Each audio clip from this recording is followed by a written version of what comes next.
Control number 43810, please introduce yourself. Good day, sir, madam. I'm Rowena Parsis Almengo. I'm 43 years old. I'm the second to the eldest. I have two brothers and one sister. What is your educational attainment? I'm a vocational graduate in Taguig Why do you want to go to Hong Kong? to support my family and to have a better future. Have you been to any country before as an OFW? Yes, I work in Saudi Arabia for more than 10 years. Do you have experience in taking care of old person?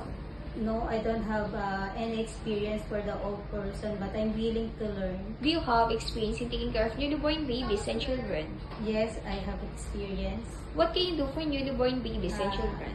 Give them bath, feeding, taking care of them, and playing with them. Aside from your daily household works, what other special skills you can do? I can do basic cooking like Arabic food, like biryani and kabsa. Describe yourself as an housemaid.